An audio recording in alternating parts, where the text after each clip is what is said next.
Hello, welcome to Laughter Permitted World Cup Champs Week. I'm Julie Foudy, alongside Lynn Ozawi. How we doing, Lynn? Doing great, Jules. Ready for day 4 of World Cup Champs Week. Up today, we have, Lynn, we're no longer on the pot. I'm sad to announce. We are in, our setting is the back, again, the team hotel, this time in Charlotte, no longer Chicago. And we're in a restaurant in the back of the Omni, correct? That's right. We were in a back room of the restaurant at this hotel. And this podcast is with two young stars of the U.S. women's soccer team. Rose Lavelle, you might have heard, she had a very good World Cup, and so did her friend in midfield, Sam Mewis. First World Cup for both of these players. Rose played collegiately at the University of Wisconsin. Sam played at UCLA. And in particular, Rose, I mean, her journey to get back from injury, she was injured for a good year and a half, almost 2 years in 2017, 18, leading into the World Cup. And for them to come to the World Cup, their first ever, and just crush it was so fun to see, because these are certifiably two stars on the national team and the future of this team, which gives me great hope because they are awesome women. So get comfortable listening. It's Rose and Sam. Kick back, relax, and unwind. Let's have a good time, finding the joy in life. We're smiling so bright, talking and laughing combined. Feeling alright, get comfortable listening. It's laughter permitted. Rolling. Are you rolling? Rolling. Okay, so back in the day when I had the camera with the 99ers, I would always ask a player to set the scene. Set the scene. Where are we? What are we doing? So can you, Sam, or Rose set the scene? Of right here, right now. Right here, right now. We're sitting at a square table. There's donuts in front of us.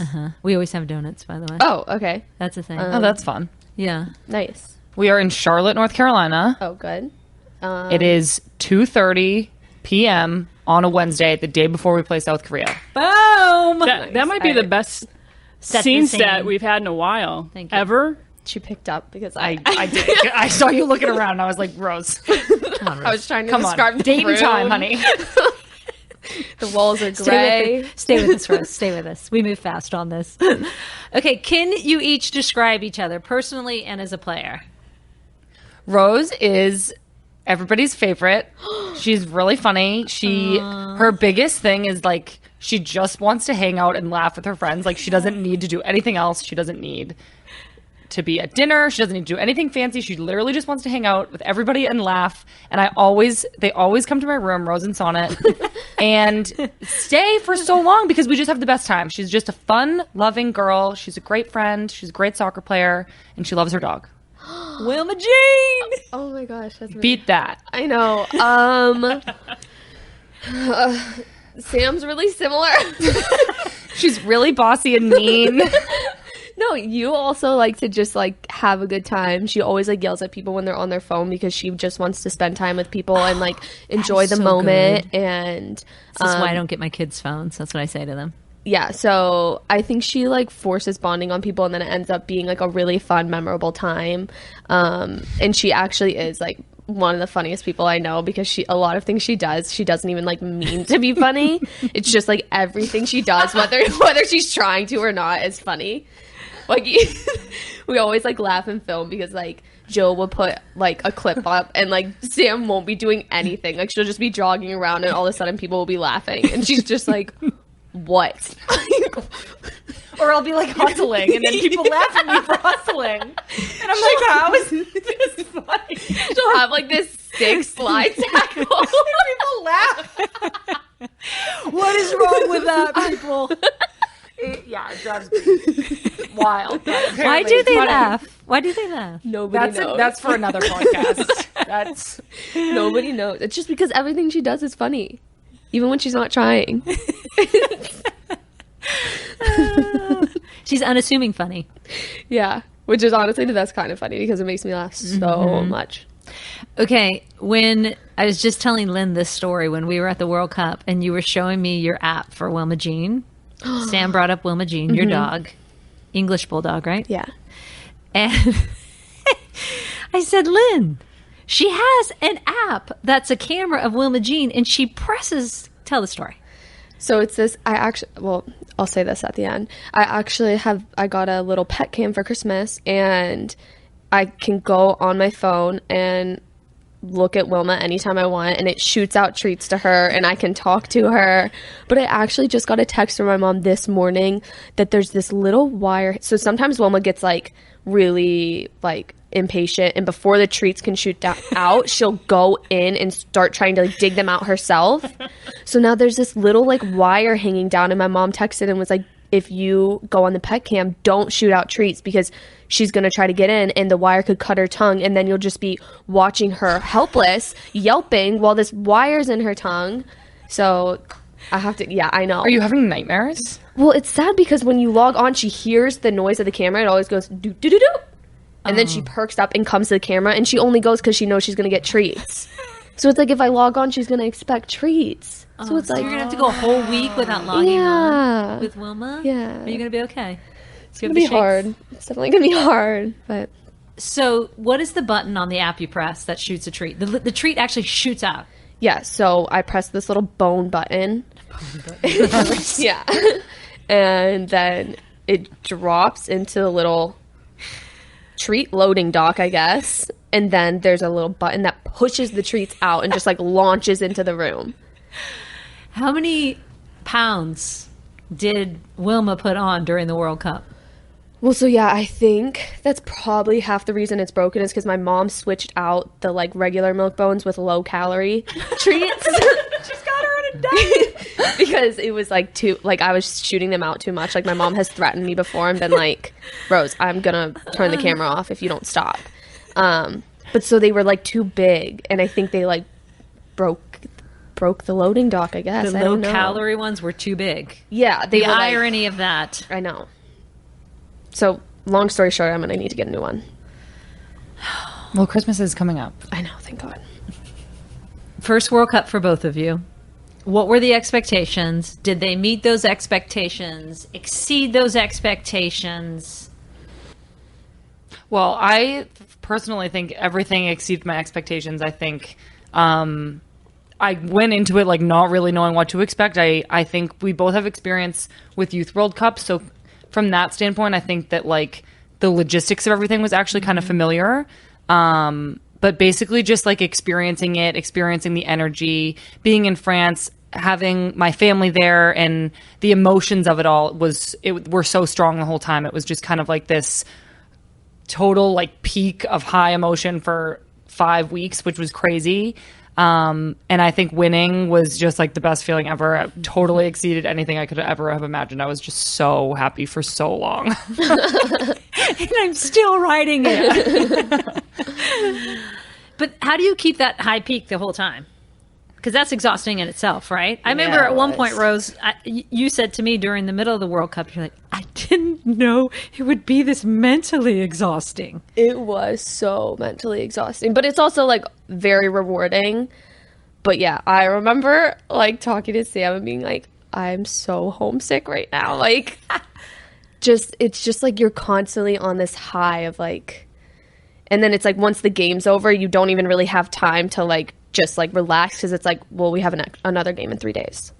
So it was just like high intensity for so long. Yes. And you like couldn't take your foot off the pedal at all. And yeah, it was totally so rewarding. But like, I think we all had this high and then had this dip of emotion where you just kind of like spent all your emotional energy, and coming back was like, we all, I think, needed a second to like moderate ourselves a little bit and kind of get back to like a normal level of emotion. Yeah. How long is that buzzing feeling after the World Cup? I mean, like a couple weeks, I think. When I really think about it now, like I obviously still have it, but I think that for a couple weeks I was just kind of like, oh my God, like I'm still in that feeling of high intensity. And kind of like approaching everything with like, well, this is do or die. I'm at the food store and I have to find. So it was like, Where is the shampoo aisle? so I need ice cream. So I kind of had to like figure out how to be a normal person again for a couple weeks. But I do still get like such a happy feeling when I think about it. Like it's so fun to think about. We look at videos from the World Cup and we just like cry laughing. Like we were so weird. Rose, did you have a crash after? Because it's always, they talk about the post-Olympic, post-World Cup. I used to have those hard. Because it's like all this energy, to your point, all this mental, physical preparation, and then in such a high, which is a buzz, and then it's like, wait, where is everyone? It's kind of quiet. Yeah, well, I actually remember like having that after the 20s World Cup, and I was like so scared that it was going to happen to me again, because I remember I came back from the 20s Cup and like was awful, like played so bad, and was just like, so I was like nervous that was going to happen again, but I feel like the fact that I was more aware of it helped me transition better than I had previously. Didn't you like miss everybody so much? Yeah, but then I think it helped because I was like, well, I'm going to see them in about 2 weeks for the first victory tour game. I would like go to make like the chef tea joke, and it would be like to my mom, and she would just be like, what are you talking about? Like we just like we were at this point where like everything we said could turn into like this little joke we had, and I would start like doing it to people who weren't there, and they were just like, What are you talking about? So, and then every time that happened, I'd be like, oh my God, I miss them so much. What is the chef tea joke, Sam? So we had a chef named Chef T.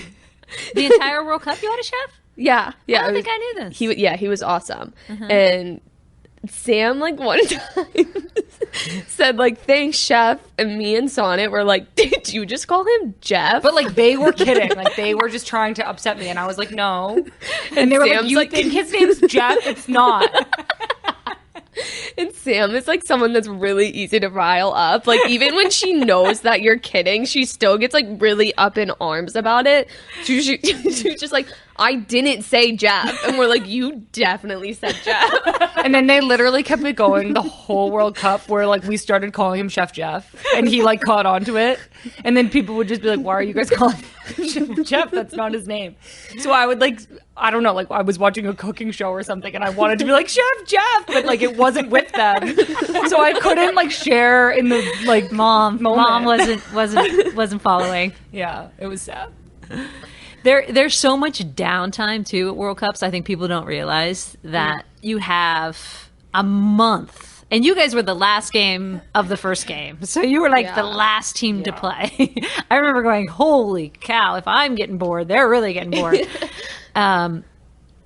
Which leaves a lot of time for practical jokes and pranks, which I know you guys are good at. Did you do any good ones? I feel like Sonnet must have done a few. Yeah, I feel like Allie Long's kind of like the prankster. Is she? And well, in Sonnet is too, but I think we kind of like, we do jokes like that where like you just like relentlessly make fun of somebody until like you're all laughing or crying. That's so fun. Bringing them to their knees. And we were we did a lot of dancing. Oh yeah, We had a lot. Did you see any of our choreographed dances? I did see it on the field. You were doing it a lot, Yeah, but right? that took a lot of training. Oh, A lot okay. So of it was practice. in the hallways. Yeah. It was in rooms. Yeah. Like, who comes up with the dances? Rose. Oh, Rose is actually a good dancer. Thank you. really? Yeah. Where So did that she come comes from? up with the choreography, Giving a little and she shoulder. teaches me. I'm the least skilled, but I have the most heart. That is true. She tries. Yeah. She works hard. So what kind of stuff, Rose? Like, where do you come up with this? I don't know. Sonnet helps too. What is your inspiration? You see something online, and then you're like, I think I could do that. And then you're like, I think I could do it better than that. So then you take something and you roll with it, and then you just build off it. And where did you perform these? Ultimately, like the actual master performance. In the locker room. Yeah, we usually like make everybody stand and watch us in the locker room, and like no one's paying attention half the time. Well, yeah, the audience is one person who just happens to already be showered, and they're just sitting there staring like, can you guys please stop? Wait, how many people would it be? I mean, we try to get the whole team to watch, but like some people are just like, No, how many people doing the dance? oh, Between 3 and 5. yeah. So you two, Sonnet. Sometimes Kelly gets on board, Mal will get on board. I could see Dunner in there. No, Crystal She's likes to like do kind of on her thing. own level. Like Yeah, she's she's so too isolated. too talented for like the choreographed Yeah. group dance. Like she could just dance to anything, really. yeah, she's That's like too advanced. restrictive. But we could think about trying to recruit her. I just think she might be like, you guys, no thanks. This is too amateur. Yeah. Yeah. Have you ever heard of the best of the worst dancing circa Julie's era? No. No, tell us. So we too did a lot of dancing, but we did this competition. As you know, you're waiting forever in locker rooms and wherever you are, you just hurry up and wait everywhere, airports. We did the best of your worst. So you had to go around and you had to give like your best of your worst dance, like the badder, the better. And I'm really bad at dancing, so I was really freaking good at this. Nice. Yes. Love that. To the that'd point be where real. we would do that. Sam would be good. Yeah, right? that would Rose be is playing. Sam. Yeah. She's like, I have "That's this you." body roll move that's it's good. So see bad it, it's good. Maybe a little. Oh wait, you Maybe can't, if you I'm- can't do it in a chair. No, I can't do it in a chair. No. At one point before one of our Algarve Cup, actually the final of the Algarve Cup, we were doing the best of the worst because we're waiting, and Christy Pierce is doing it, and we're in our cleats, and she's doing this like really bad Roger Rabbit, and she slips and lands on her tailbone, right, like straight up, feet in the air, lands on her tailbone. We were like, oh God. And then she jumps up with her hands in the air. I'm okay. So we walk out to the field. All of us are giggling. We couldn't stop shaking. And it's national anthem, and I'm shaking through the national anthem. And April was our coach. She's like, "What is wrong with you all?" I was like, "I'll tell you later." She survived. She did not break her tailbone. Oh, that's my favorite kind of laugh, though. Yeah. The kind where you're not really supposed to laugh, so you're trying to like hold it in. Like last night, Like last night. What was last night again? me and Sana were in your room, and we said that we were leaving. We closed the door, and then we were hiding in the bathroom. But I knew that they were there. Like I was literally to Abby 5 seconds later was like, they're still in here. We were gonna like jump out and scare them, but we were like, we're in the bathroom, like trying to like stifle our laugh too long that eventually they heard. Like I heard them go, you "Do giggling? you hear that?" And then the joke was over. Yeah, but it was funny. Good. What was the most surprising thing about the World Cup?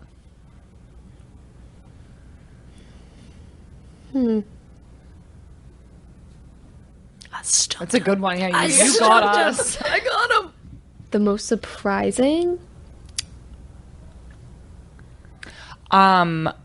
Maybe just like it felt like we were at home. Like the fan turnout was so incredible, and it was like red, white, and blue everywhere. The only game really that felt like maybe the crowd was a little against us was the France game. Every other game was like so pro USA. Yeah. There was so much support. Even people now when I'm at my Courage games are like, "We saw you in France," and I'm like, everybody seems to have seen us in France. Like, I can't believe the amount of people who came over to watch and just the support we had that we were there, and how it continues now. That's a good one. Yeah. That's a good one. It was cool. I Rose, while you're thinking, I was most surprised at, and I knew this as part of the group, but it was very different. I felt from 15, the joy that you guys emitted. Like there was it reminded me of a lot of the 99 group. There was this fun and lightness to you. And I think a lot of it is this younger generation. I give you guys a lot of credit for that. There's an energy there that I didn't see in 15, right? And when I see that, I remember I would say all the time to my producer, look at them right now. Look at them. They're out there dancing. They're laughing. This is so great. This is so great. And it would be like, right before the quarterfinal, right before the semifinal. And I said, as soon as you get tight, it's over. When you get tight, it's over. And they're not tight. This is so good. Yeah. Did you feel that at all differently from before? I mean, I don't feel like I was like around much before, so I feel like I don't know anything really different, but I definitely feel like I noticed like how much closer as a team we got the further along in like the process that we were, not just during the World Cup, but I mean in like the build up leading up to the World Cup. I feel like every camp we like just got closer and closer, so it just made it so much more fun. Like I always say, like we get to do what we love with people we love, and I think it just makes it so much more enjoyable when you're like on the field fighting not just for yourself but for the people around you. I think it just makes it so much like more fun and like more motivational, like more honestly everything. Yeah, it was awesome to see. I mean, but that, and you talk to any of those veteran players too. They talk about the vibe of that younger group. Did you get a sense of how important it was? Yeah, and I think like especially the time we spent at Tottenham when we were kind of like isolated from everything else, and we were just at this place together where it was just soccer and the meal room, and we were all kind of hanging out together on this little couch area and like watching games and like just like talking. I think that really just blended all the groups together and made us all into like one unit. And I think that piece of our build up to the World Cup was really important, just to bring everyone together and really like unify us and make us feel like we were all just like in this one big like circle, I guess. And I feel like In the nest. yeah. And I just feel like having that and having such a talented and experienced group of veteran players who kind of like adopted maybe this like lightness or whatever from a younger group and like accepted it. Like we had so much fun with Pino. Like Pino is the one on the field, like she's the one that keeps everybody loose. So I don't even feel like that has anything to do with the younger group. I feel like she's this whole like personality in and of herself, and she had such an influence on all of us just feeling like we could be ourselves and enjoy it. Like she had so much fun out there, which I thought was so obvious. So I think Give me a specific. In what sense do you mean? well, like when she'd score, she would just like, it was like she wanted everyone in that moment to like feel that joy and realize that like we scored a goal, like we're gonna win. This is gonna be fun, and like she wanted us all to enjoy that and to celebrate with her. And I felt like that was really cool because it let us all for a second like have this release of joy. And I think she's always the one in the locker room too, like keeping everybody loose a lot and making jokes and keeping it light and keeping people laughing. So I feel like it was a blend of some younger players and some veteran players kind of just like adopting this sense of like lightness and fun. Yeah, I would agree. I feel like also like how like obviously sometimes the media didn't love us. But I feel like all the older players, and like Pino in particular, were like handled it so well and kind of just like brushed it off their shoulder, and like it was kind of like it's not really that big of a deal, it doesn't matter. And I feel like even just that had such an influence on the team, because like we were just kind of like, you're right, it doesn't matter, like we're in this together, and what everyone else thinks is like pretty irrelevant to what we're trying to do. Yeah, it's so true, because you guys handled that really well. And they just owned it. They're like, yeah, that's who we are. This is what we're doing. Yeah. Leave us alone. Yeah, and they handle so much of that, like, almost for us. I think they take a lot of weight from everything that goes on their shoulders, and it, like, kind of leaves us with this, I guess, freedom, or we get to, like, avoid some of it sometimes, and I think that was, like, really courageous of them to kind of spearhead if the media didn't like us. Well, they were just like, okay, well, talk to us about it, and we don't care, so none of us really had to deal with it. Yeah. I mean, the other thing too, with you, both of you being in your first World Cups. I mean, not only did you just play in your first World Cup, I think I just wanted to like be like, okay, don't embarrass the hell out of your country when you play in his first World Cup, right? Like, just get through it. But you guys crushed it. Did you go in with that expectation, or did you go in like I went in, like just love and survive? That's so not healthy. Right? I just got to get through it. I mean, you crushed it. You did. You did. You did. Well, Miss Little Rose scoring the goal in the final was huge, and I think we all, I'll speak for myself, but I assume we all just had this sense of not wanting to let our teammates down, and that was one of my biggest things, was going into a game, and if I was going to play, I was kind of like, okay, you owe it to your teammates to do your job and do a good job and help them win, and that was a really motivating thing for me to have an impact on the game, was just to like do it for my teammates, and I feel like most of us felt like that.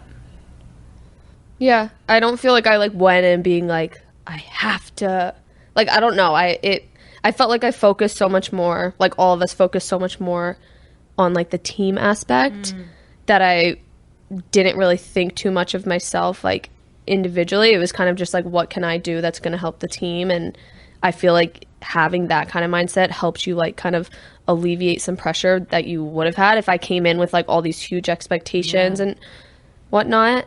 Yeah, so I So healthy. Much healthier than my mindset.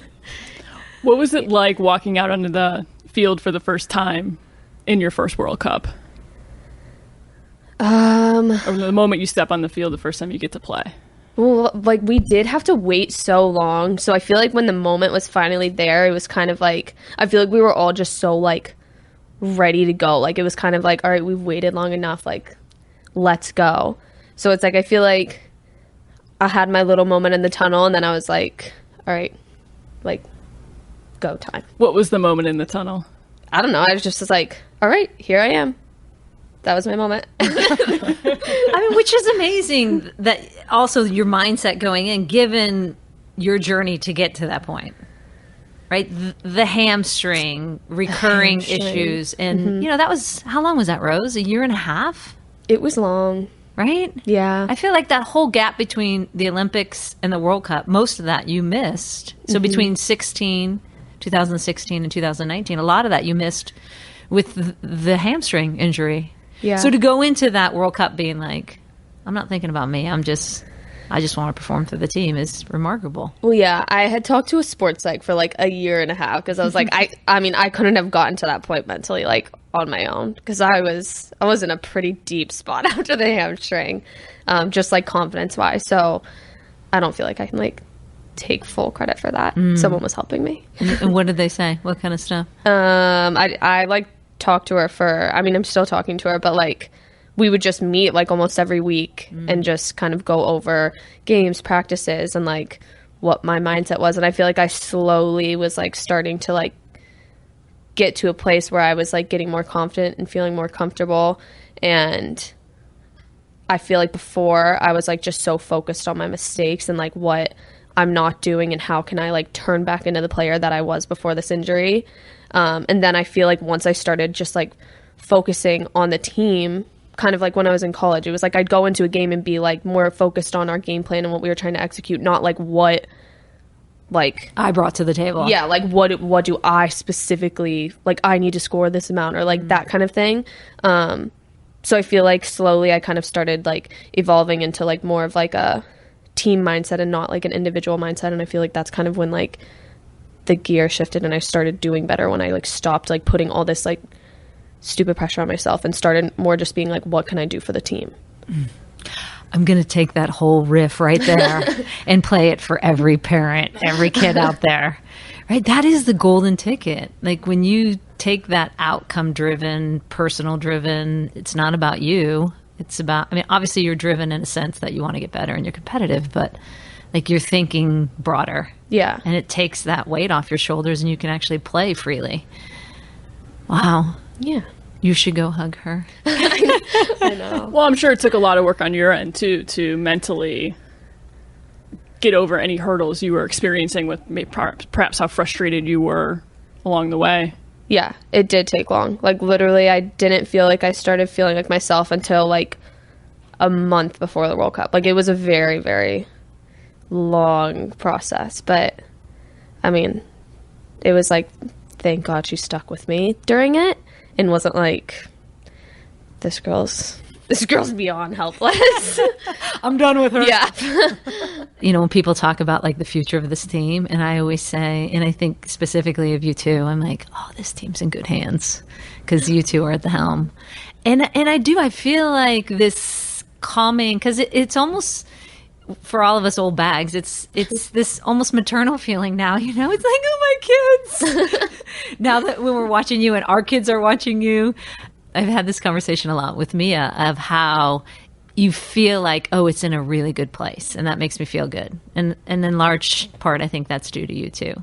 What are you most excited about for this next phase? Because I feel like it's just the beginning for you guys. Really. Well, I hope it's just the beginning. I mean, I think in like response to that, I think we idolized you guys so much that we feel this kind of responsibility to uphold what you all started.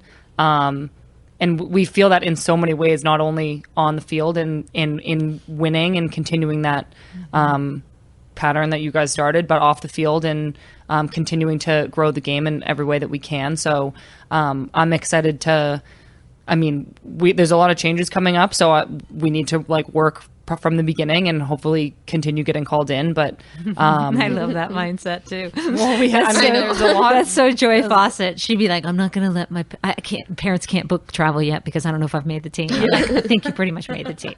Tell your parents to book travel.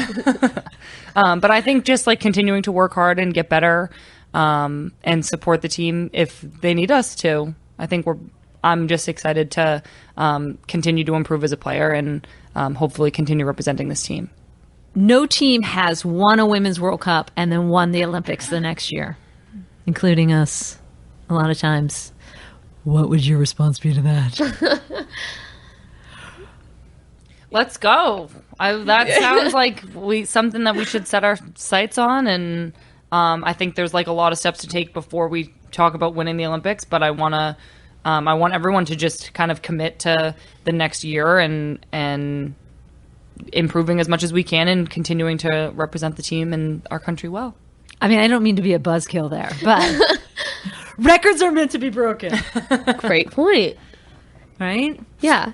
It's hard, though. It is hard. Yeah. We have to qualify first, too. Yeah. Good point, Rose. Yeah. Yes, Knock on wood. Rose. Okay, we do a game, and you have to... Len, do you want to explain it, our first thing? We do not shoot treats at you if you get the answer correct, sadly. So we always play a game in which Julie goes head-to-head with the guest trivia game. Because this is my way of getting my competitive juices out. Oh, God. There's one rule. I'll ask questions. There's one rule. You have to squeak in with an answer, and you get to choose what your squeaker is. Is that a dog toy? We have an elephant that Sam Dog has, a blue dog, a they're all dog donut. toys. I can get on board with that. Oh, I want that one. Okay, Rose goes blue dog. She goes Wilma Jean. I'll take the donut again. Although I do think this had a squeeze malfunction in the first podcast with Jill. I squeezed in and it didn't squeeze. And so I lost this game. To Jill. Technicality. Yes. Do you want to give the Christine Lilly rule? Oh, the Christine Lilly rule is you cannot squeeze in before the question is finished. Because she would squeeze at like the first start of the question. I was like, what are you doing? Okay. You can squeeze in at the very end, but not till the very end. Okay. I know that's kind of gray. What's the the quiz topic? That is a great question, Rose. I appreciate you asking. This game, we've played it twice before. It's Julie's favorite game, Generation Gap. So I will be asking questions from both of the generations represented here today. We have me and Rose are like totally different generations. You're only 3 years older. I looked it up. You both technically are millennials. Yes, true. But are you saying you're like kind of No, an I old was soul? joking. What are you, 92? What? You're 92? Yeah. I am technically not a millennial.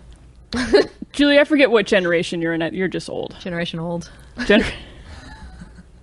So there are questions from each generation, but anyone can squeak in with an answer. Okay. Got it. All right, here we go. Are me and Rose on the same team?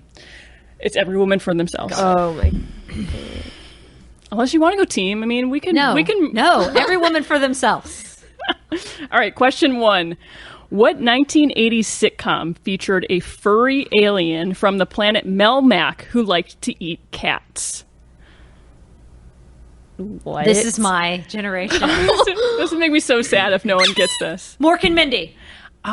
Furry alien. Oh, that wasn't even close. Literally never heard of it. What is Mork this is and so Mindy? sad. Never heard of furry Oh, you never alien. heard Mork and Mindy? That was with Robin Williams Does it way have back an in the alien day. in it? Yeah. He was like from a different planet. Okay. So that's why I thought maybe. Good try. Good try. Okay, good one. Furry alien? Elf. Oh, furry elf. All right. Okay. That was too hard of a question for everyone. Thanks, Julie in Lynn. particular. Set the bar Okay. You know me better. You know me better than that, Lynn. Okay. Who is Shawn Mendes currently dating? Oh, I think Rose got it. If you don't get it, I'm going to get it.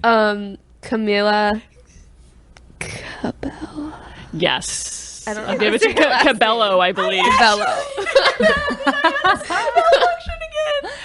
Because my kids were just talking about outfit? this. No, that's okay. That's really nice, though, Sam, because I wouldn't do that. That's for sure. Well, I'd I be just like, have confidence that I could squeak the donut. oh, it'd be nice. I just feel like I could squeak the donut better than you. I was like, oh, that was really sweet. No, I'm just a better squeaker. Question 3. Which actress plays Captain Marvel? Julie. Brie Larson. Correct. Boom! I am not. We should have known that. I know. Was that one for us? Shoot. Wait, what's the score? 1-1. 1-1. Sam, you have To 0. 0. What 1980s show did Betty White star in? Rose. Oh, gosh. You gotta wait till the end of the question. I knew that one too. I did too. You little squeaker. Golden Girl. Cheaty squeaker. Correct. Sam, we are rule followers. This is the problem. God. Screw the Lily rule. We are squeaking in when you know it. I'm done with the rules. I squeaked in after, too. You can show the replay. All right, this last question is worth 10,000 points. What boy band was Justin Timberlake in? In sync. I'm going to give it to Sam because I said it. I don't know who got the squeak first. It was Sam. So, what was the final score? 10,000 Sam to 2-1. Rose won. Shoot her a treat. God. Shoot her a donut. You get a donut. And you get a donut, Rose. And you get a donut. Okay, most pressing questions. What is the best perk you have gotten post-World Cup? I got to throw out the first pitch at the Red Sox game. Oh, That was sick. that's awesome. Yeah. Exactly. That was really cool. The best perk?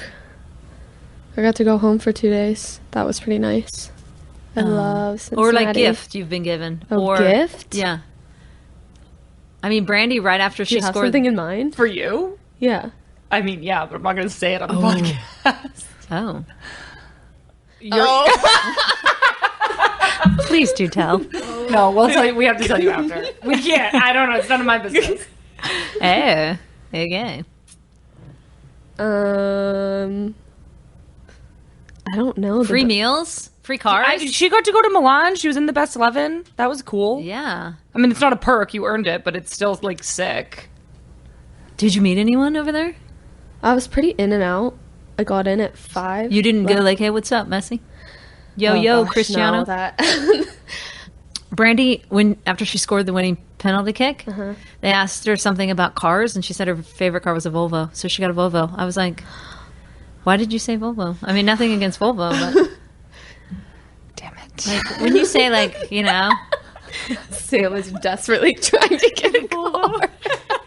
I got in a car accident in May, and my car's put it out totaled. there. And I have been renting cars week to week. Oh no! Waiting, trying to figure out if anyone will give me a discount. A lot of your teammates have cars posted on their Instagram. I You gotta know. get this I'm hooked so up happy you. for them. last most pressing question. How deep is your love of Harry Potter, Sam? Deep. Really? You made Yes, a jab at and it what a would couple you- years ago. What would you do if you met J.K. Rowling? Oh, that would be really cool. You wore J.K. Rowling's jersey, right? I did. Yeah. It would have to be a is me that and what you Rose had on thing the back? together. Yeah. That would be really cool. But I would try to just be calm and say, hello, JK. It is very nice to meet you. But we do love Harry Potter. We do love Harry Potter. Okay, last segment is called High Low Cheer. I do this Okay. around the dinner table with my kids. They're high of the day, they're low of the day. And High and then low. cheer is someone they're cheering for or thanking because they've done something nice. Cool. So I want it of your careers, though. Out of our careers? High, Oh, shoot. low, I had cheer. a low of my day, though. What was your low of the day? Think. When I spilled my coffee in the revolving yeah. door. She did drop her coffee cup. The cup split. So all the coffee dumped in a revolving door. So then she's trying to clean it out with the door stopped. And people are like approaching the revolving door and about to get in, and they see her in there wiping with napkins off the floor, and they're like, and they go to the next Sam door. was like, let's go. And I was like, I have to clean it up. I know. I was just in a rush. Sometimes I wanted me get to, like, frazzled and I spill don't and think dash. clearly. I don't know, Rose. I had someplace to be. So what high of your careers? Winning the World Cup. Yeah.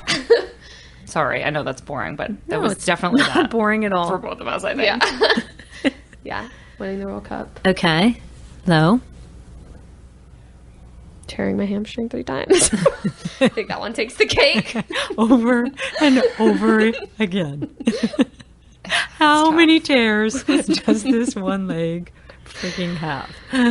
Yeah, I think I had like this knee injury that was probably the low, where I was like in a pit of despair of like, what is happening? Am I going to be okay? I remember that. Yeah. That was 18? The end of 2017 into 18. Yeah. But I mean, I think injury it's just so tough to like overcome mentally. And because I feel like we both just like want to play so bad all the time. Like missing a practice for me, I'm like, oh my God, I like, it drives me crazy. I just want to play. So it's hard when you have to miss a lot of practices in a row. Yeah, and just sit there. And run And then laps. we're doing a I remember cheer. you running laps all the time around. Oh gosh. You're doing the cheer? It's like my second. Did you cheer, say we it have to feels do a like. high, low, and a cheer? Yeah, how to cheer. Do you know who you're going to do? No, do you? Yeah, I mean, besides my family, because I obviously appreciate my family so much, I would say Paul Riley has had just such a huge influence on my career. And Your coach at North Carolina. yeah, and I think that he like caught me at a good time and was like made me like reach a little bit higher than I was reaching, and just kind of told me how much he believed in me, and it started this trend of like me wanting more for myself and wanting to just work at it every day and get better, instead of like reaching for the like I had him in 2016, and I think I was like, well, I have to make the World Cup team, and he was like, no, you just have to get better today and tomorrow. And I think he like kind of changed my mindset of like just applying myself every day, and how that would over time have a big effect, and just kind of made me like believe in myself more. Similar to Rose. Yeah. And less consumed on how I'm doing. Yeah. And just putting in the work every day. Yeah. Less outcome driven. Yeah. So shout out to Paul. I think he's helped Shout me a out, lot. Paul. Yay. And he's got 2 bulldogs. He sure does. So he's an okay guy in my book. Yeah. I always feel like bad just naming one person. You could, and it could be something. It doesn't have to be a person. Or Wait, what is it again? Or it's your cheer, like Someone who's helped someone you or in your career. something that's helped you. Oh. Well, I always say my college coach, who I like still talk to all the time. Paula, I feel like she saw something in me when a lot of coaches didn't. Because I was like, I don't know, 90 pounds in high school. So like a lot of people are like, oh, she's too small. People probably still say that. But yeah, I feel like she like. And this was at the University of Wisconsin. Yes. Which I still think people don't all realize you went there. So I'm sorry. That's why I'm saying that. But Yeah, University of Wisconsin. And I feel like she just always like knew what I needed or what was good for me, even when I didn't know that's what I needed, or like she'd give me like a kick in the butt when I needed it, or like kind of amp me up when I needed it. I feel like she just always knew like which way to go. And I don't know, I just feel so, it's like one of those things that you're like, if I didn't end up there, like what would have happened to me? Just because I feel like she like really, really helped me get to this point. Paul and Paula. Oh my God. Hip hip hooray! I hope they hear this. For Paul and Paula. They will hear this. Thank you, you guys, for Thanks for taking the having us. time. That was fun. Yeah, anytime. Good luck in the rest of this victory tour. Thank you. Thanks. And go break that Olympic record. Yeah. That terrible one. But qualify first. Yes. One step at a time. I like the way you're thinking, Rose. Okay. Thanks, you guys. Thank you. Bye. And cut. And they didn't have any donuts. We None. have to go to practice. Oh, God. Sorry. That wouldn't have stopped me. Yeah, I for sure would have had a donut. I mean, practice? Stopping me from having donuts? Even if it was right before? I feel like it was a good little sugar bounce anyways. That was my rationale. A couple takeaways real quick. I know we haven't been doing formal takeaways like our normal podcast, but one thing is we need to start the hashtag Sammy needs a car. Let's go. Let's get her one. Let's go, party people. Let's go, Dope Village. Well, several of her teammates have gotten some sort of endorsement deal or sponsorship from car dealerships, I think. You would know more about than I would as far as that happening for players. Yeah, I have Like- seen them posting. Like maybe you get one for 6 months or a year or something like that. Does that sound about right? I sense a VW is in her future because they're such a big, huge U.S. soccer sponsor. But, you know, call me crazy. Don't mean to predict it. The other thing I loved about those two, Lynn, is both of them separately made the comment when they were less focused on themselves and their personal outcomes, they had personal success. I thought that was so interesting that we get so consumed in the pressure of having to perform and, am I doing well enough? Am I meeting people's expectations? Am I reaching my personal goals? And when you let go of that and just play to help the team with that focus, they both blossom. They took off. I will just say it's something that, as I said in the podcast, more parents and athletes need to hear, because it's what you see in youth sports today is so much emphasis on what your kid is doing that we've lost the joy of what we're doing, I feel like. You're all about the joy. All about the joy. That's what kept us in it for so long. It's why we were successful. So that's why I love the joy. The joy is what brings success. But really, here's what we need to focus on, Dope Village. # Sammy needs a car. Let's Yes. get on this. Let's get that woman a car. Help her out. All right, party people, thanks for listening in to our Dope Village. Thanks for all your wonderful comments. And we have one more World Cup Champs Week. Jill Ellis, our final on Friday. So huge thanks to all the national team for helping us out with this week of World Cup Champions. And as always, kids, sing it with us. Laughter permitted.